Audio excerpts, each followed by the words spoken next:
to Dinosaur Game. I'm going to show you how to animate many fences. The problem with animation is that it needs to go outside any function. However, you're going to have more than one fence, you're going to have more than two, you're going to have a ton of them. Let's start by making our first list. You're going to write const, and I'm going to call this all fences. I'm put all my little fences for my dinosaur to jump over here. The weird thing about const is const does mean constant variable, but in the context of a list, const means this is always a list. It doesn't change the fact that all fences is a list. It can change values. That's because arrays or lists are special. I'm just going to leave that here for you guys. But please make that at the very top. We are going to write a function whose job is to add a fence, and it's going to automatically add this to our list. It is going to be helpful for me to add a fence to a specific spot on the x-axis. And later I'm probably going to randomize the height of my fence to make this game a little more interesting. So I'm going to put height in there as well. Now all I have to do is write my normal rectangle stuff. Let's say let rect equal a new rectangle. I'm going to use any width and the height I set up there. I think I'll use a width of 10 so they're kind of skinny. Again, you could use any number there. We'll do rect.setPosition. This is the tricky part. Your rectangles should be at the bottom of the screen here. However, they need to touch the bottom, otherwise it'll look like they're floating off the ground. The bottom of the screen is get height.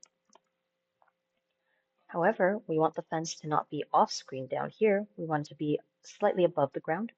So instead of being at get height, I'm going to subtract the height of the fence. Then I add my rectangle into that spot. Let's make sure this works. Right, add fence. Oop, I use 0 for my x value, but I should actually use the x I set for my parameter. Please fix that as well. That's on line 7 for me. I made sure that I was using the x value in my set position. Put fence at 100, and let's give it a height of 100. Looking great. It's kind of tall actually, so I'm going to put that at 50. I'm going to add 2 fences like I would have in the actual game. For now, they're going to be the same height. I can, of course, randomize that later. I think this is a good amount of spacing for the beginning of my game, so I'm going to draw my fences on screen first. Then, to make sure I keep that same spacing, 100 in between each, I'm going to put them off screen by adding get width, which is the width of my canvas. I'm using get width here in case you guys are changing the size of your screen, which you totally can. It's okay that they're off screen. Now I actually want to animate these. In order to animate these fences, I need to add them into my fences list. So I'm going to write the name of the list, all fences. I'm going to push them or add them into my list. And then I just write the name of my shape, which in this function I just called rect, short for rectangle. Then I just want to make sure this is working, so I'll write adding a fence. I can confirm I'm adding 2 fences. That's probably looking good. Let us now animate this game.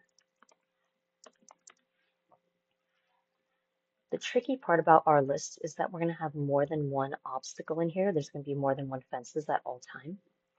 I'm going to start by using a loop. Personally, I like to use the for loop for this.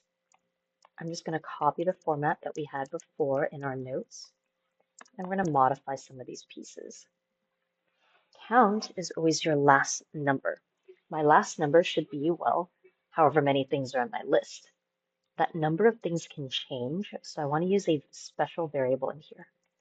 I'm going to write all fences in my list dot length. Length is always the exact number of things in my list. So it can be 1, in this case it is 2 because I have 2 fences, and it's going to be bigger if you have more fences.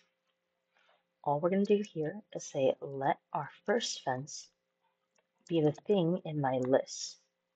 The way I grab one thing from my list is I write my list name. I use these funky little square brackets. They're in the same buttons as your curly braces. And X represents the number of fence I am. So fence 0 is the first fence, fence 1 is the second fence, and so on. Don't worry too much about the numbering. I know computers are weird because they count from 0. We're going to make sure we move our fence. I want to move some amount in the X direction. My dinosaur game is going to have these fences go from right to left. Because they're moving leftward, I need a negative number. And I don't need to move up and down at all, so I'm going to stop that there.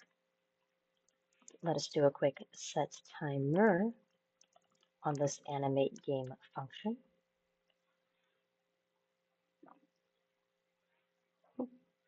I forgot to put the S here. So in my reference there, it says all fence is not defined. That means all fence is misspelled. The way I found that quickly was I can search in my code for the words all fence. This one has an S, that's good. This one is missing the S, so I'm going to put an S there. That should fix my little issue. Give it a second, and now you can see the fences are showing up on screen. They're going to keep going. The tricky part is those fences are off screen now. I probably want to re-add those fences. You can do this by resetting its position. For me, I'm just going to start removing these. So here's our fences when I move them. After moving them, I want to check if my fences X position is off screen. I get that by saying if it's less than 0. I want to remove my fence from 2 places. First, I want to remove it from the screen.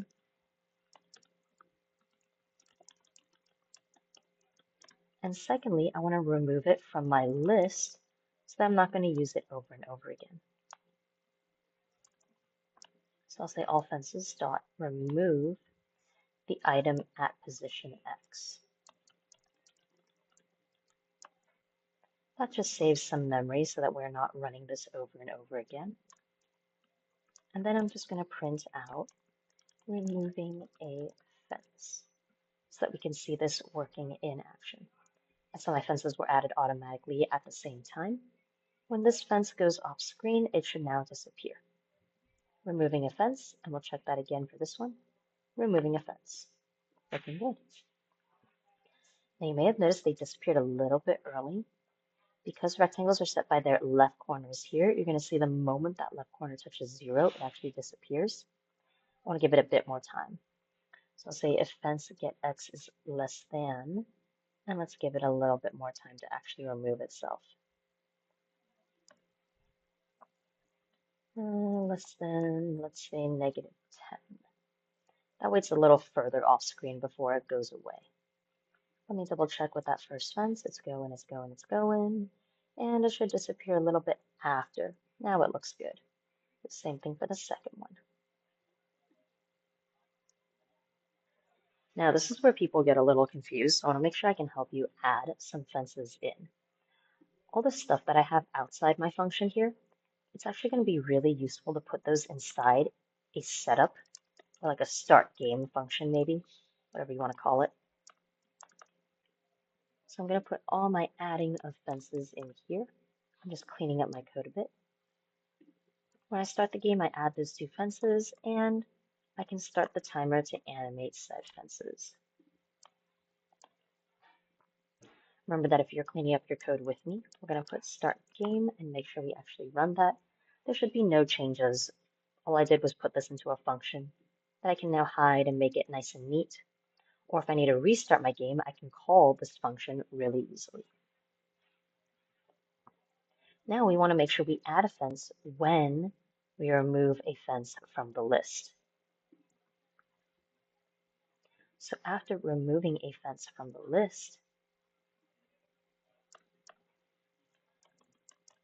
I think what I want to do is after I move all my fences, I want to check the size of my list. If all fences If my length is less than a certain number of fences, then I want to add a new one. So let's say I want 3 fences on screen. Then I'm going to add a fence to that position of 100 off screen. You could choose any number, I guess. That's just what I used before, so I'm going to use that again.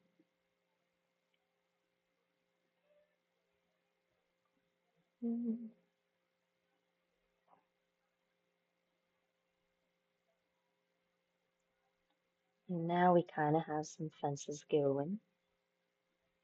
You may have noticed it looks like I just have 2, but that's because my fence is overlapping. And I did set this if my length is less than 3. If I want 3 fences, I should say less than or equal to 3 maybe.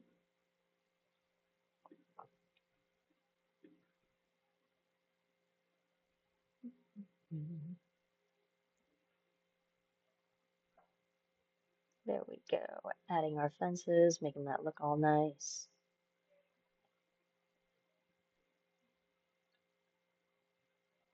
And now we should be sort of repeating this code over and over again.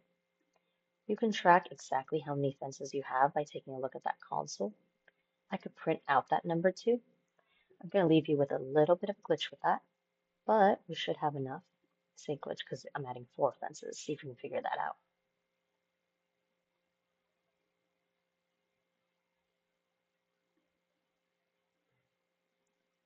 My hint here is that you're going to need to modify your X position for this fence.